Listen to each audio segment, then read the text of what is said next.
What's up, folks? This is Living the Lines, a five-fold media production. Today we have with us Middle Tennessee musician Jake Shepard, fresh off a successful full band show at Rawhides in Old Hickory, Tennessee Friday night. If you get a chance, definitely check out Jake Shepard Band. What gigs you got coming up, first off? We're playing up at we play at Fran's Eastside Bowl. You can catch us there on Eastside Bar, not Bowl, up at off of Dickerson Road. We play up there on Monday nights. We kind of use it as a little practice spot. Okay, that's a typical running gig for y'all? Well, not every Monday, but Yeah. we're up there a lot. Okay. We're playing the Vaughn Farm. It's in May 31st, I believe. I have to check that. It's March? May. Okay, so a couple more months. Yeah.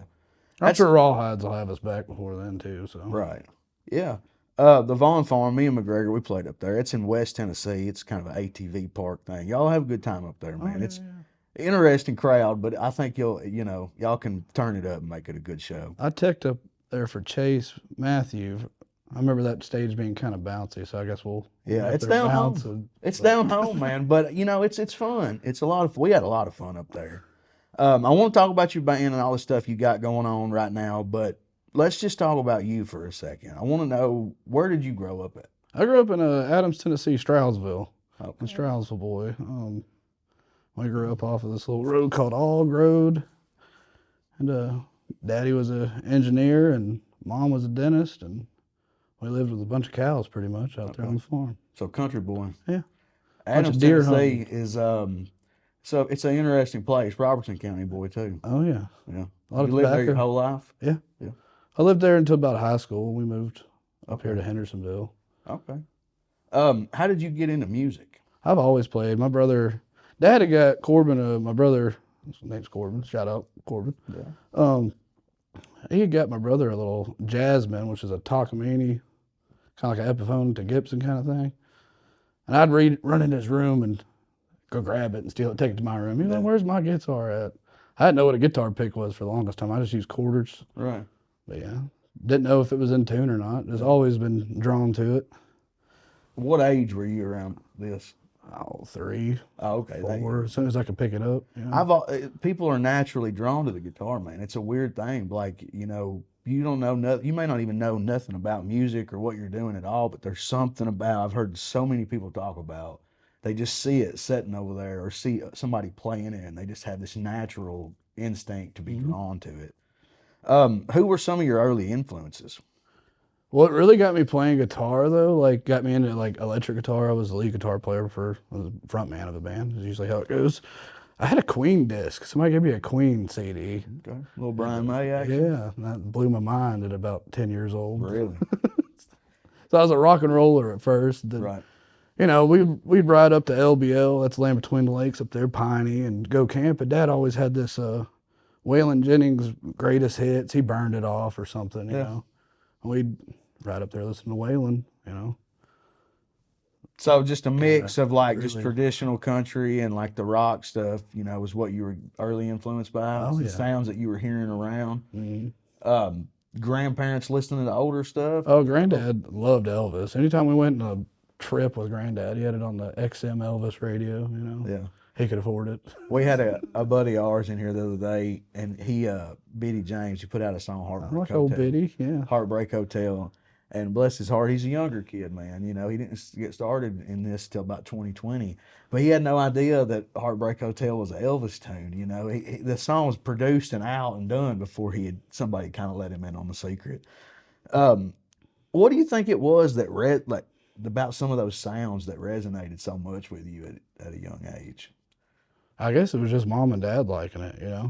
I think that's really what it comes from, Like If when they'd you have listened heard to rap, Brian I'd May's probably guitar, been a rapper, yeah, you could have. It's never too late, brother. I could start. But when you heard, like, what song really sparked you? Like, so if you're saying you're listening to Queen, a lot of that is driven by Brian May's Oh, yeah, his guitar. guitar tone. Was there a particular song that you're like, wow, like that is the sound that I I guess hear? that solo in Bohemian Rhapsody, Really? that's fire, Yeah.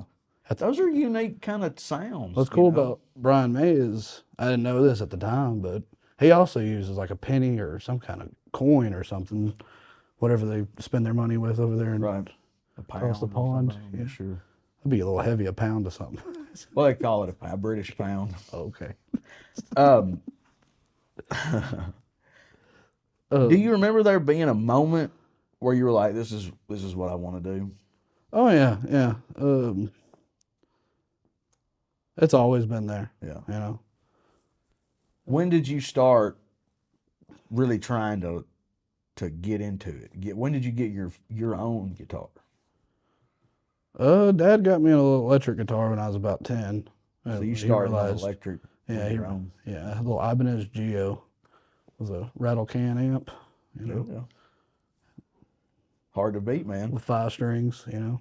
Yeah. Didn't know how to put strings on it. We were, you know, Dad didn't play guitar. It kind of skipped a generation. My granddaddy played guitar, Right. and yeah, he would get out and play it at Christmas or something like Yeah. that. And he was like, "No, don't touch it," you know. And then as I got older, he'd be like, "Yeah, you can play it." He has a 1958 J100E, the kind of like the John Lennon has the knobs on it. Okay. He's had it ever since he was about 8, 10 years old too. Right. So Is he still around? yeah, Yeah. he's down in Florida. Still picking it? Ben Shepard. No, I keep asking him to, hey, just give me that guitar. You know, if you're not gonna play it, let Y'all me should have write it. something together. Try to do something. While he's still around. Yeah. Do you feel like Adams, Tennessee, had much of a direct impact on you as an artist? Because I know, like for myself, the place that I grew up has definitely inspired me, but it's almost maybe more of the people that I were around and what they were listening to. Well, it gives me the ease of mind. I know I was from the country. You know what I Right. mean? When you looked out at those rolling hills, you're sitting in the deer stand. You're raised with it. That's just natural. Yeah, you know? it does. It teaches you to love your surroundings and appreciate the beauty around you. You know. Right. Yeah. And even when you're writing, like you go back to those early days, what you consider home. And, as you get older, you start to venture out and get further and further away from home. And as an artist, you can always kind of check back in with that without actually having to go back. Mm-hmm.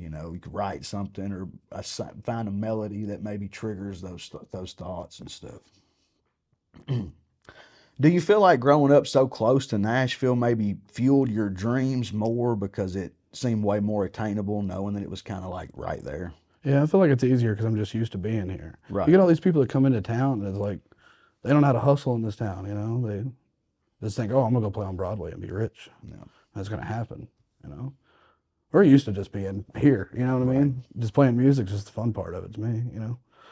Yeah, because I didn't end up here until 03 or so when I was 10 or 11. I didn't get started playing until I got here. I kind of got here and realized, well, there ain't a ton much else to do, so I might as well learn how to pick, But I could see how growing up here, maybe it might take a while to kind of start to realize that you're already here. Mm-hmm. You don't have to move across the country to chase your dreams. You just, for you hit I-24 over there right in down there. Adams and you'd be right down there in the thick of it, in no Jump time. high enough and see it. What was your approach to learning guitar? Marty Schwartz. Really? I think that's everybody. Man, it's so interesting because I YouTube. think about those old guys before, like, a buddy of mine that does my producing and stuff for me, Andy Smith, he's about 10 years older than me, and he has an absolute, completely different approach on learning the guitar than I did. Mm-hmm. Before, you had to sit down with a cassette tape and rewind and stop and pause and rewind, and you had to wait till somebody played on David Letterman to kind of see where their hands were. Oh yeah. But you can literally learn almost anything, it's really great, but I often wonder if maybe pickers don't have to work as hard nowadays. Oh, for sure. There's way more mediocre pickers and even less well established, I've always been a firm believer if you have less to work with, you're gonna get more creative. Right. You're gonna find a way to make it cool instead of just going to buy it. Yeah. Which I'm guilty of. I could have a big old analog board rig and all that. Nah, I just want the little pedal board. Yeah. It does it all for you. I'm lazy. I don't want toed amps, I just picture you being in Adams, Tennessee, and like going to the Bell Witch Cave and like hiding out and just woodshedding for a couple of years, and then you just emerge like a Viking, with your fretting hand That'd be all cool. muscled up and just ready to go. Oh yeah. Um, Hopefully I'm not haunted. yeah. The Bell Witch, that's a Adams, Tennessee inside Oh thing. yeah. You have to check it out.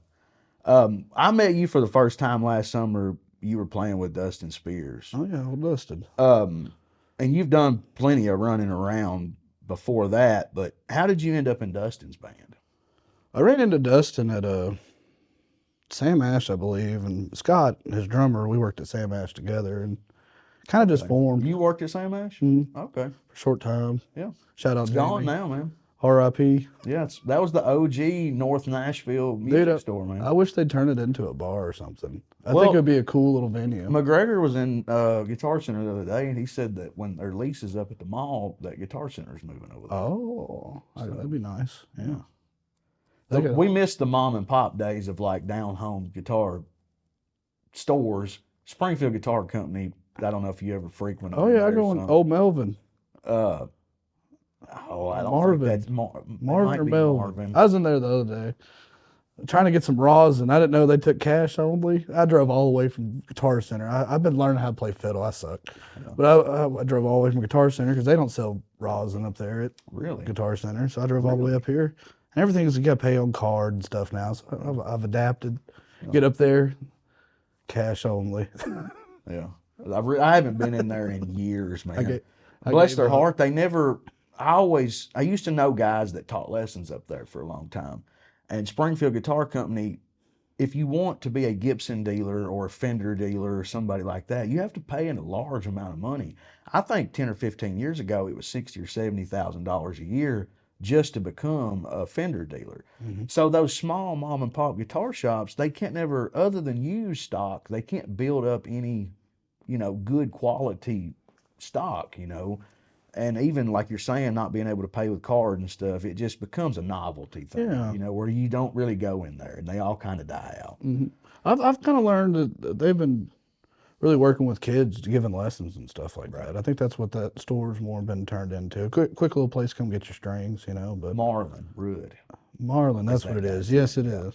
He's been around the Robertson County music scene forever. Uh-huh. He taught, there's a lot of guys that sprouted out of Springfield Guitar Center in the mid-90s teaching lessons and stuff that actually went on to do other things. My buddy Adam Chowning that taught me how to play, he taught lessons up there in his younger days, and he's went on to play on the Opry and work for Joe Glazer, Carter Vintage, and everything, So Marlon's an OG. But back to being in Dustin's band, Dustin just happened upon you in Sam Ash? Well, it had been talked about and ran into Dustin. I knew he was playing music. My guitar player now, Shelby, had played with him before. And what's really weird is like the whole Chase Matthew thing is like changed like so many people's lives, just like the people that he introduced people to that were not with him anymore. But like me and Brandy would have never met if it wasn't for that, Right. And now we're about to get married, I still hang out with a lot of people at a Chase of stuff, and Dustin's one of those people. And that's weird how those circles will happen, and people where one thing will lead to another, to another, to another. It's a journey. It's just your whole life. Is a journey. It just took that one person to make it happen. And that's what keeps a lot of people tied up with this thing, man. Is like you never know what's going to happen. One little interaction where you meet someone who knows someone, and like. It really is about the journey more than, the destination. Like, and you, as a musician, especially like a Nashville musician, you have to really enjoy that journey. Mm-hmm. If you're so focused on the destination, you kind of miss the forest for the trees type of thing, Okay, so before you met Dustin, what were things kind of looking like for you? Like, what other artists and bands were you playing with? I was looking at maybe getting into downtown, playing downtown, kind of just figuring out what I was wanting to do. Right. Looking for other people to play with. I went and played out with Jim Brown once or twice, and playing with Roy Cottle a little bit too. Okay. And it took me a couple of artists to realize, well, maybe I need to be the artist, Maybe I need to be the guy on the microphone.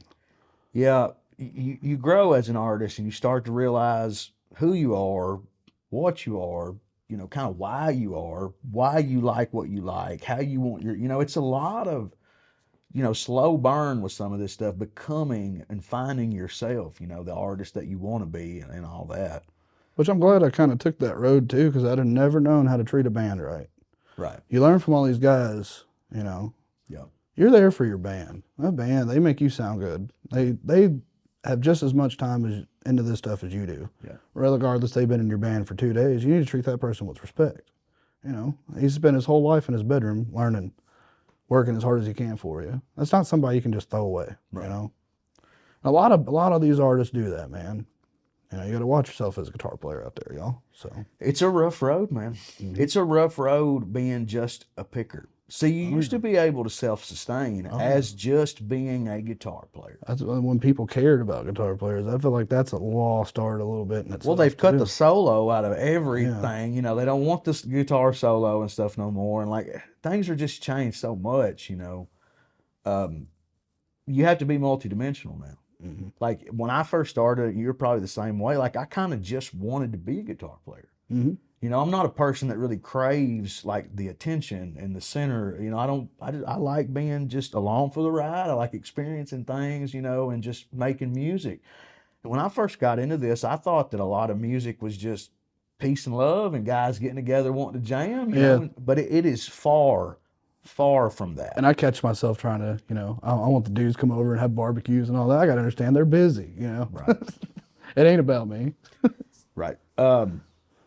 So the first show I saw you play at was the Palace Theater in Gallatin. That was a good one. That was fun. I'm a little bit of a gearhead, and I love looking at other people's rigs and stuff. And you had a Vox amp there. It was probably like an AC30 or something. I think that was just for looks. Well, that's what I asked you about it, and you were actually honest with me about it being just a prop. Mm-hmm. And just there for the look on stage. Now, you literally have a Vox tattoo. Yeah. What kind of made you make the jump to a digital rig? I'm really rough on stuff. And the Vox, I would when I was, just before I went digital, I had the Vox VTX 120, not the new ones, the older ones, when they first come out, when they had the remote boards and all of it. It was way before its time, you know what I mean? I had one of those, and I ran through about 2 or 3 of them. They kept shorting out on me. I had a couple shows. I was playing with Waylon Longstride where I turned around and just kicked the crap out of the thing just trying to get it to work. And I just got to thinking, the technology is upgrading and all that. I really got drawn to the digital boards, Right. You got everything you could ever want, and they've got it now to where you cannot tell. I got a Headrush Prime. You cannot tell, dude. Yeah. It's perfect. I record with it. Yeah, man, I see so many people that's fully transitioned now. Mm-hmm. Even like real higher class studio guys, like it just, and it's going to be even more as the next 10 years come along, because these kids nowadays, for one, like we were saying, there's only a select few people that care about guitar playing, the art of actually playing guitar. And then they don't have the money to get into a good tube amp rig. Oh, yeah. They don't have the money to maintain them. And like you said, they're finicky. You never, when you flip that switch, you never know. Mm-hmm. You're a fuse away from being out of business. They're hard to handle. They're heavy. They take up a lot of room. Mm-hmm. Guys have really just kind of switched over. There's so many different options now. Did you kind of have to weed through a lot of that stuff to find something that really worked for you, or? No, I kind of just took what I got and learned it. You know what I mean? I traded like an American Standard Strat for my Headrush now. This poor dude up in Louisville. Right. Or poor me. I haven't figured it out yet. Yeah.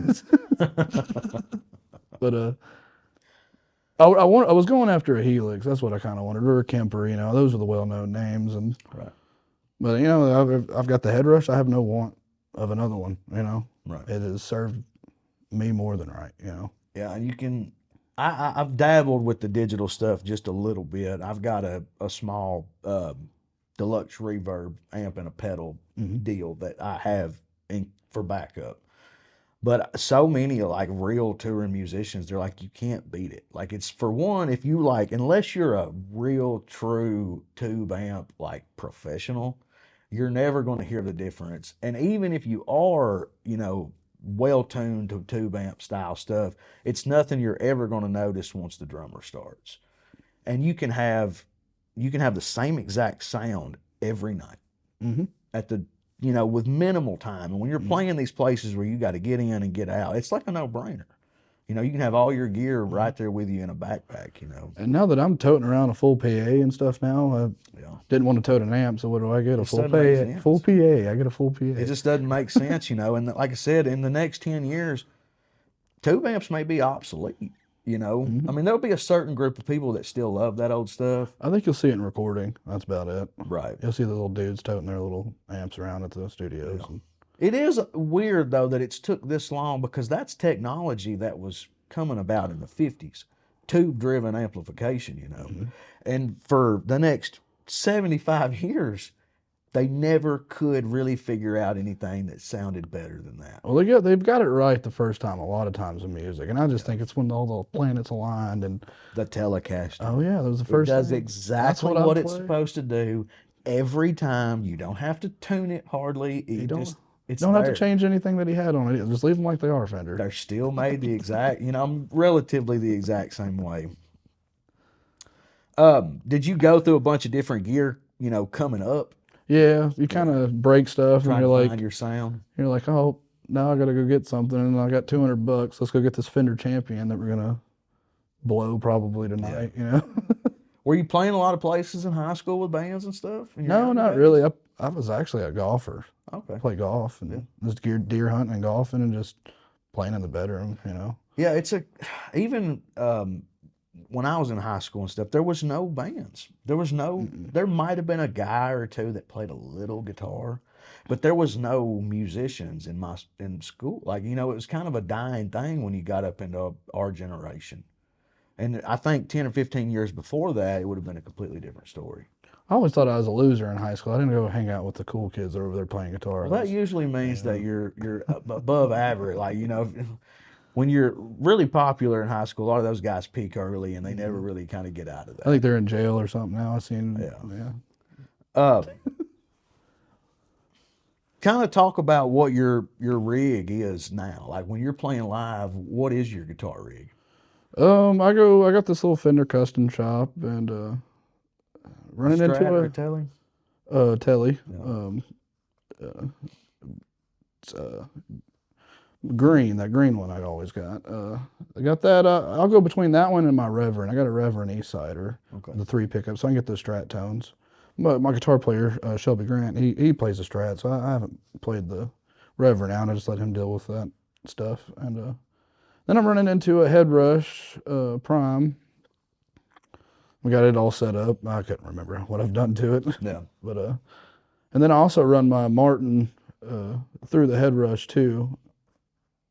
That's about it. Do you do everything as far as your distortion and your clean boost and like your solo boost and stuff? You do all that through your Headrush, or do you have pedals that you run into that? I run everything out of that Headrush. Just that one unit.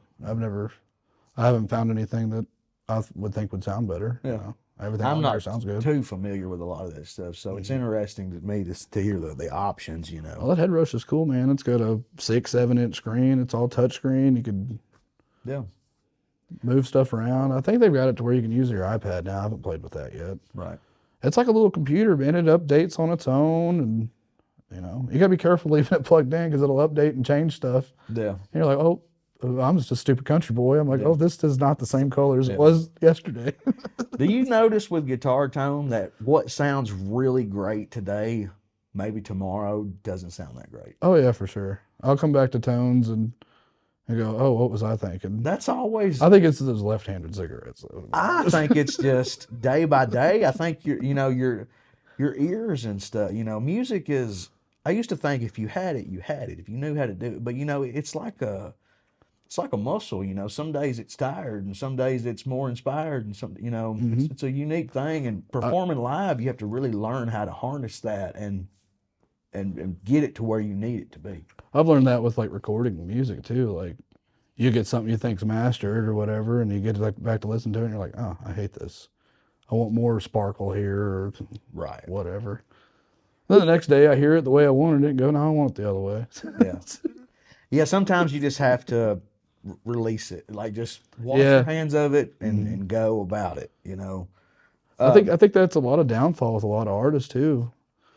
And I won't say any names or nothing, but he's just terrified to release stuff, and he's not one of the most talented person I know. You know, he's just writing songs that nobody would even dare to try to write. You know, Right. about stuff that's happening in the world and stuff like that. Being an artist, you have to be brave, man. Oh yeah. You can sit down and write, you know, a fun drinking song that you can, okay, I can do this. But if you really want to put yourself out there as an artist, you have to go out on some limbs and be vulnerable and let people see a side of you that maybe you're reluctant to see. Were you reluctant to kind of take that step forward and be the man? Yeah. Yeah. You kind of have to have the money to be honest. Right. And I did not. But, you know, we're still pushing. We're going to keep going. But even just from, you know, coming from the guitar standpoint to taking that leap of, all right, get out of the way. Let me up there and do it. It's a huge jump, you know. And like to try to keep a band together, all that's not an easy thing. Oh, it's not at all. So let's talk about the new band. How long has this lineup been together? And who do you have with you? 2 months. Let's see. We got me, Jake Shepard, Brandy, Sky, guitar. We got Shelby Grant, bass player. We got Hayden McKay. On steel guitar, we got Jacob Stevens, and drummer is Nick Lingen. If I messed that up, buddy, I'm sorry. You ain't told me how to say it yet. Yeah. It's always a drummer. He never makes it in the pictures, and nobody can pronounce his name right. Yeah. That's their. He did get his hair cut last show. I was proud of him. Yeah. I thought he looked good. You gonna get one next? No. No, you gonna let it grow? I've been thinking about a mullet. Jacob's been trying to talk me into a mullet. We're just gonna be the mullet boys. How did you kind of get with these guys? Facebook, man. Well, It's an amazing tool. the drummer Nick, we got into a show together, and then we ended up just saying, "Hey, why don't we just build a band?" You know, like this is dumb. We're better than what we're doing. You know, Right. so let's put a band together. So he kind of helped me spark the fuel, and then Michael said, "Well, why are you playing with Dustin?" Well, I don't know. Yeah. It's a gig, man. It's taking a gig. Just out here doing it. I think back to We're trying to at least, you know. I think back to Warren Haynes. In his early days, he was homeless and living in his car, but he was playing guitar for David Allan Coe. And that was in the mid 80s when Coe was still doing Coe shit. Like, you know, way rough around the edges. And like to see the path that Warren went to after that, you would not have expected him, but you know, you got to take your opportunity. If you get an opportunity to do something, you got to take it, you know, just for the learning aspect and, you know, building your chops and just becoming more seasoned. But yeah, when you take on, you know, trying to put your own band together, it becomes a whole other thing, you know. What I like being the front man is you get to step back and just be on acoustics, play those cowboy chords, and stand there and look cool, you know. That's what I was You don't telling have Michael. to hit a million notes every Yeah. 15 seconds, so you get hands get a break, I guess. Yeah. Don't you just sometimes wish you still had your electric though? That's what I was Oh, I telling do. I Michael. got it back there. I'll say, hey, no, I'm playing one. You Yeah. know. I I'll figured- get the good solo out of them. Yeah. You know? I'll take the Knowing good you- solo. Mainly as a guitar player, at first, I was kind of surprised to see you on acoustic because I figured you were going to be like Waylon Jennings and playing that phaser style stuff with the electric. See, I have a hard, for some reason, I can't connect when I'm playing and singing on electric as much as I can on acoustic. I don't know if that's just, That's a it probably pretty common sounds good. thing. I don't know, but I don't think it does, you know? Yeah, it's a pretty common thing. The acoustic, you just get so much fuller. It gives you more to ride on with your voice and stuff, you know. And I think that's why Waylon used a lot of that phaser. It just helped fill out. I think so too. Part of why we do this podcast is to kind of give people who maybe aren't musicians a better understanding, you know, of what they're seeing when they see a live performance. Like you were saying, it's a lot harder than what people realize. It's not just off the cuff, you know, you roll in and rock out. There's a lot of preparation involved. Just for example, at y'all's gig at Rawhides the other night, all anybody sees is really just you guys up there doing your thing. But in reality, you're a relatively new band. Mm-hmm. You got to worry about if your guys are going to show up, Mm-hmm. what kind of shape they're going to be in when they do get there. Mm-hmm. You got to, you're running off of sometimes a few rehearsals at most in this town. I don't think we've ran a single rehearsal practice with Shelby. Really. I don't think we've ever practiced with Shelby in the band. The guitar player. Yeah, he's only played live. Yeah. As long as you're rehearsing with your drummer and your rhythm section, the guitar player can kind of slip in there and just, but he was holding it down. Mm-hmm. And I can help him out too and stuff like that. I'll turn the acoustic up and so I'll play the right lick, and he'll see me do it and go, oh, okay, that's what it was. And then we come back to it and he's got it. Yeah. Super cool. And but good musicians do that. Yeah, and that's what you have to be able to be in this town because nobody rehearses. Mm. It's all just relatively what most of it is just pickup gigs. And that's one of the good things about being a steady band is you can kind of get over that hump. And you can start to become more than just a pickup band. But like what people don't realize is you're running on few rehearsals, you're trying to make an impression on the club owner. Mm-hmm. You want to get rebooked. Mm-hmm. You're trying to make money to pay your band. You're working with a new PA that you've never worked with before. You're trying to do your own live sound. You don't have any engineers or roadies or nothing like that. Also, you got to go out there on top of that and play to a packed house on the pool tournament night. Mm-hmm. And what's really tough about that is at least 1/3 of those people in there are losers because they lost all their money on the pool tournament. And the only reason they're still hanging out is they want to figure out who wins it all so they can rob them in the parking lot. Yeah. So, you've already got the crowd somewhat against you immediately. Mm-hmm. And then, but when you see you up there and you got it all together, it looks effortless to a certain extent, People don't realize the work and the stress that goes into it, Oh, yeah. My guys are always like, hey, we'll just show up at 7:30, about an hour before the gig. And I'm like, well, that must be nice. Right. Not to throw them under the rug or nothing, but... Well, that is one of the perks of just being a guitar player. But hey, when I get to setting up my rig, my whole sound system, I'd rather just do it because I know how it goes. You know what I mean? When we get done playing and everybody's packing up, I was gone for like 10 minutes, went out to the truck to take a break for a second and breathe. Come back in and everybody had all the chords wrapped up and I'm like, oh, shit. Yeah, don't do that. I'll never, I want to. Which I appreciate it, but but I have a method. I know what I'm doing, and it would be better to just do it yourself. The chord box was full, so I guess they got all of them. Yeah. So that's the way I'm gonna look at it. We got plenty of XLRs though. Yeah. So it's heavy lies the crown. Oh yeah. It ain't easy being king. And that's the thing when it's your band, everything's riding on you. Like for anything that goes wrong, you're the one. It's like running a small business, And like you were saying, you didn't make anything. Mm-hmm. You have to pay your band first because it's not their dream. It's Jake Shepard band is your dream. I get my tickles just being up there. That's what makes me feel rich. It's just I get to go play music. It has to be like that because you can't keep a band together any other way. I try to pay them as much as I possibly can. I wish I could give them $1,000 a piece every show, but that's just not realistic. Here in these little pickup bar gigs, at least here in Nashville. When did you start writing music? Is that something you were doing early on, or is that something that's kind of came later on? I guess it started early on, and then it kind of fell off of it, and it's like, oh, I had these ideas back in the day. Let's try to put them back together. Right. I'm an awful songwriter, I feel like. I feel like every songwriter probably says that, but there's people that write 2 or 3 a day, and it's like, now, what hallmark did you get that off of, Yeah, some people... coming up with these good ideas. Like the John Deere Green song. There's a cool story. Joe Diffie hated that song when the producer showed it to him to record. Right. He said, I hate that. This is the most podunk junk I've ever heard in my life. Blues harp going on. Justin Farm Kids. He said, I don't want to record that. Well, that ended up being his biggest song. And it's got to quit kicking yourself over songs that you think are crap. Because somebody will appreciate it.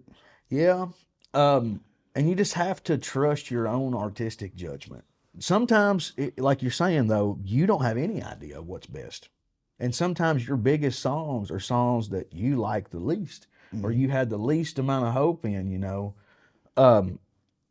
But tell me about, like, you have 2 singles out right now on the platforms. Yeah, Redbird and Hang Me in the Morning. And those are both songs you wrote by yourself. Yeah, I had a little help on Hang Me in the Morning just on structure, but not the words mine. Yeah. Right.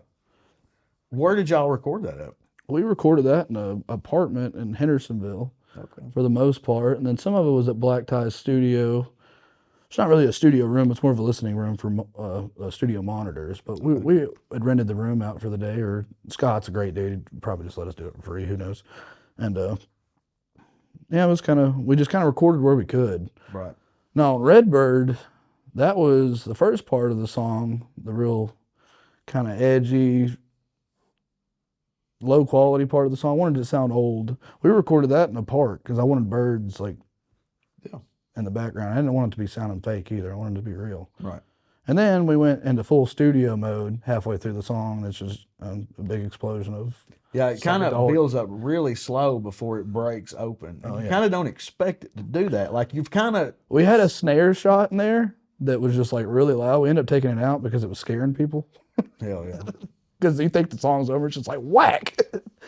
And yeah, it would get you. Kind of like All Aboard on Crazy Train. Dad turned it all the way up, you know. So. It's almost like it's so middle of the song that you've already come to terms that this is going to be a low, you know. Yeah. And then it just explodes. It's interesting to see different people's dynamics that they put, you know, little things like that in recording, or what, you know, you have